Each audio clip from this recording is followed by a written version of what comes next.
Hey guys, Psychic Shanda coming at you again with another video.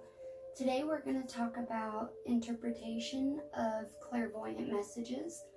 So besides clairvoyance, which is clear seeing, there's clairaudience, which is clear hearing, clairgustance, which is clear smelling, and clairsentience, which is clear sensing. When you first start developing your talents, you'll probably be doing a lot more sensing than you will be seeing at first. So to interpret the messages that you will be getting clairvoyantly, at least two abilities need to be being used at once. Once we start receiving messages, it's very natural for us to react to these images through feelings. So if we're sensing and then we're also feeling, so we're seeing in our mind with the images, but we're feeling as well. For example, if we are shown an older lady with white stringy hair and a silly smile on her face, we would interpret these observations by what we saw and how it made us feel. When we see something in our mind's eye, we feel something as well in association with what we see. So that is clairsentience. We are sensing, we're feeling. And that's the clear sensing. Remember, it takes two abilities to interpret messages.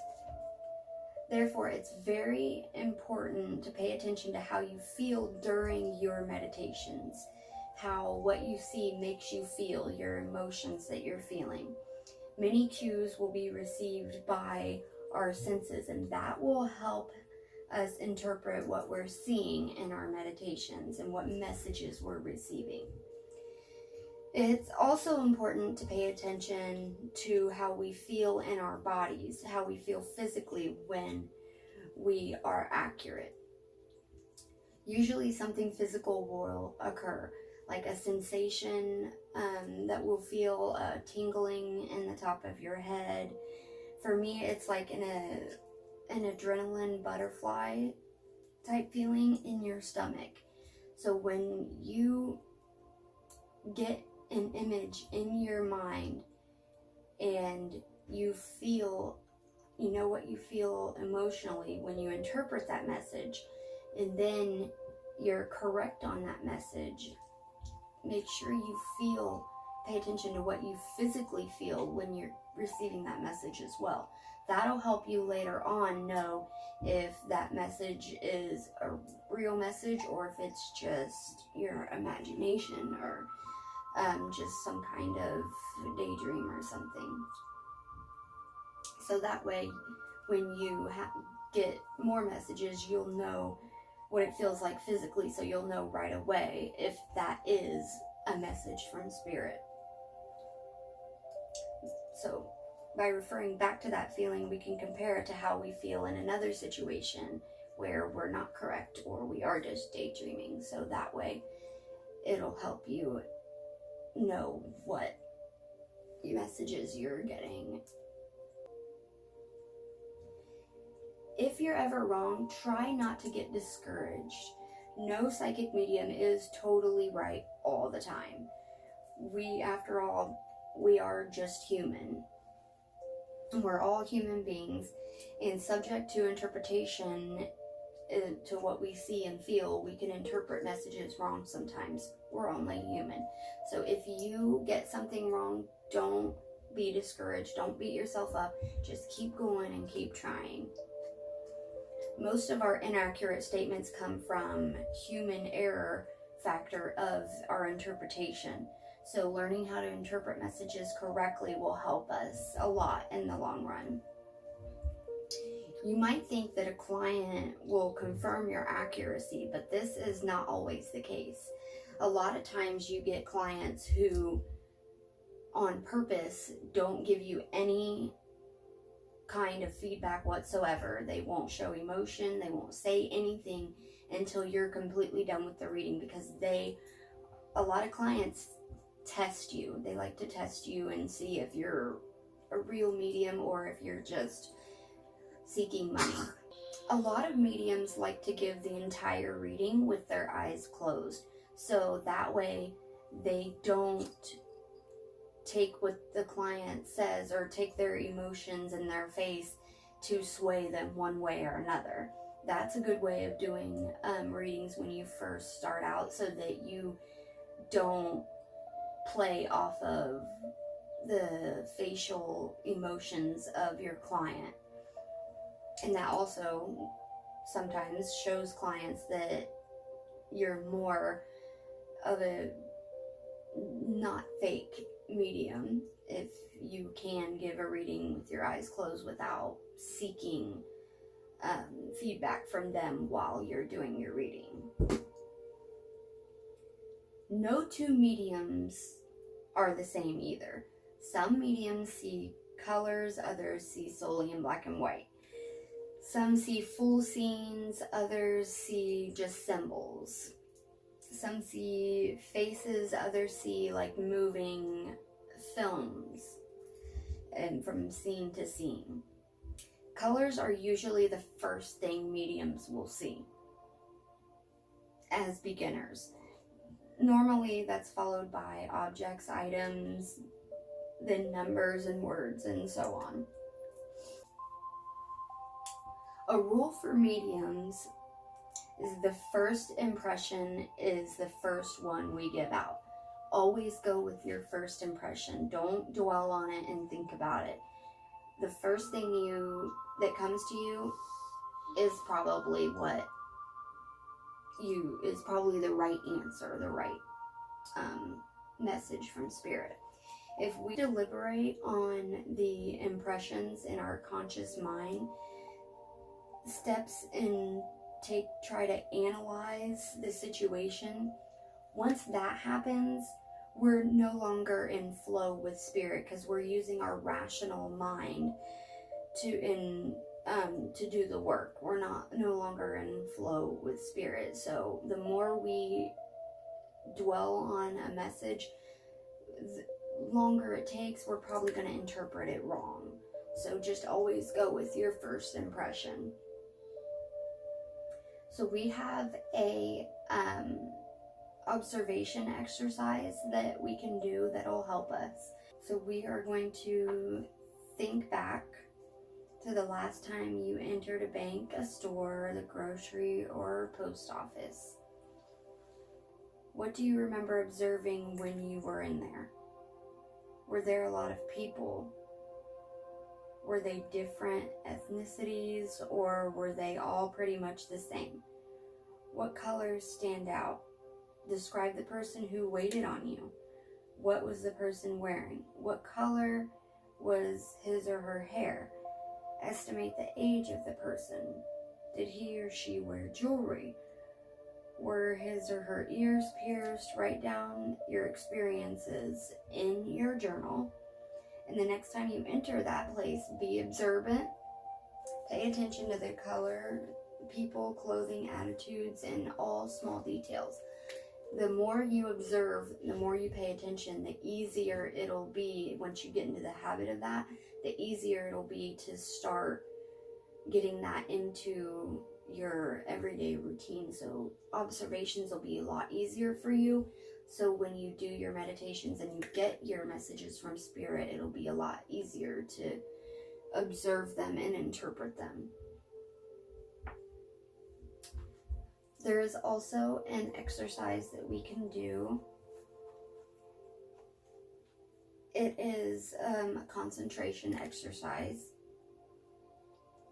What we can do is select an object such as a candle, a candlestick holder, light the candle and examine it closely. Let the image saturate your mind. You will find that other thoughts begin to enter your consciousness. This is a natural occurrence.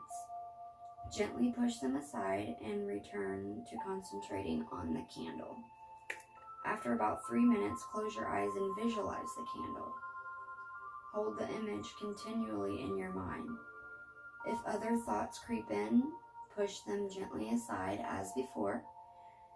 If the image fades, open your eyes and view the candle again.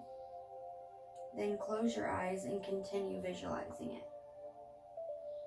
The same exercise can be performed using a colorful cup, stuffed animal, flower, or a small statue.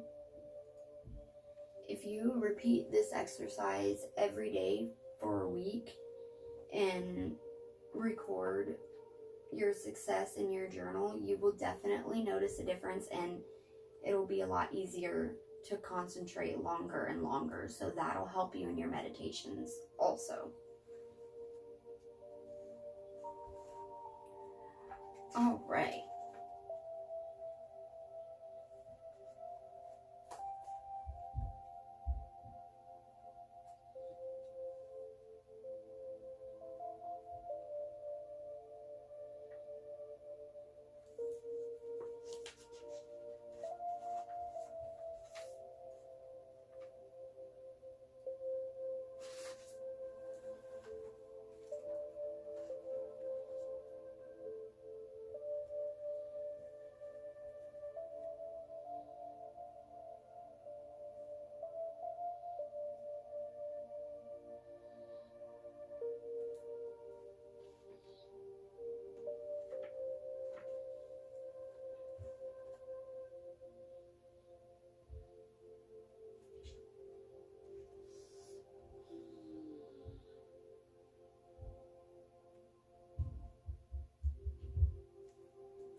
Okay, now we're going to do our guided meditation. Okay, take in our deep breaths in through the nose and out through the mouth.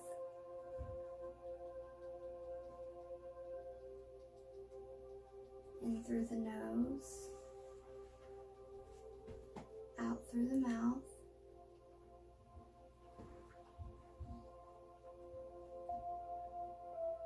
Now gently close your eyes. Allow your breath to find its own natural rhythm. Start concentrating on your breath.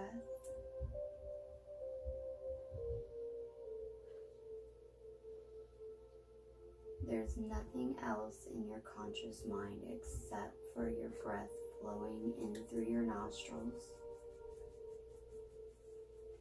and out through your mouth.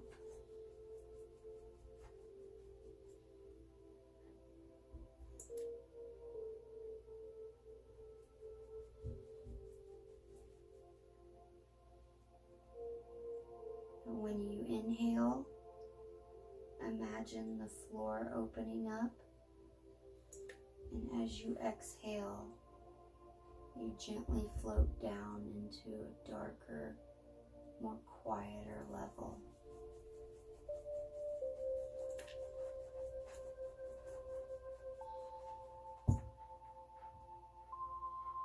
Remember to breathe.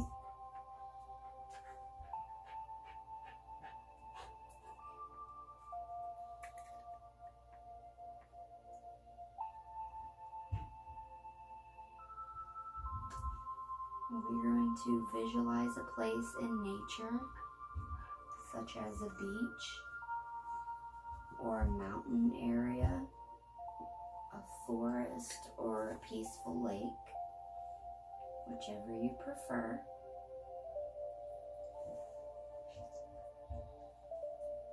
Go inside this scene as much as possible.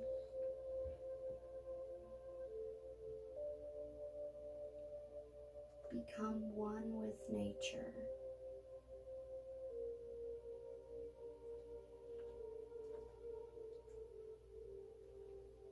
Have bare feet and feel the sand or the leaves or the earth under your feet.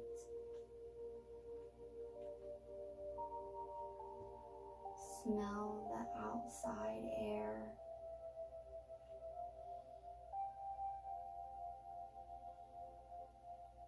Become one with nature. Look around and see everything in great detail.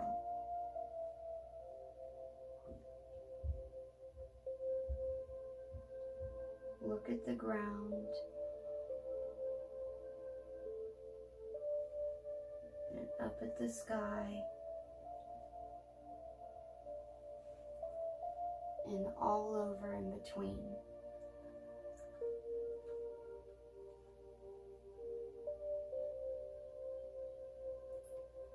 What colors are present?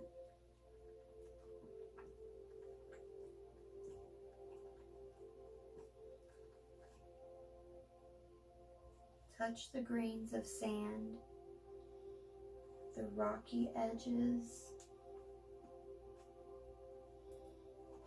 or the tree bark.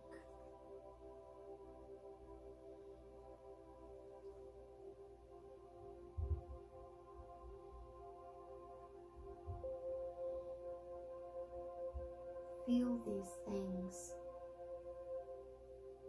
Notice the texture. Notice the temperature.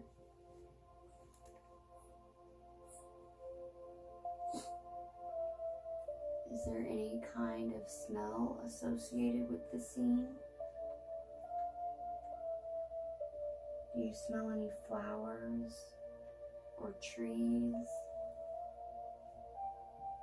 or the water?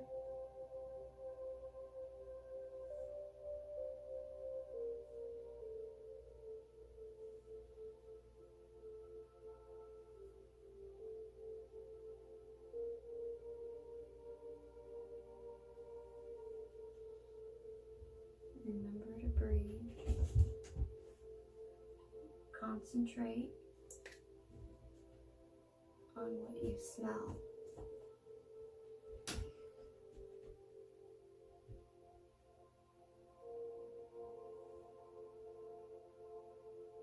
Now slowly bring your awareness back into the room and open your eyes.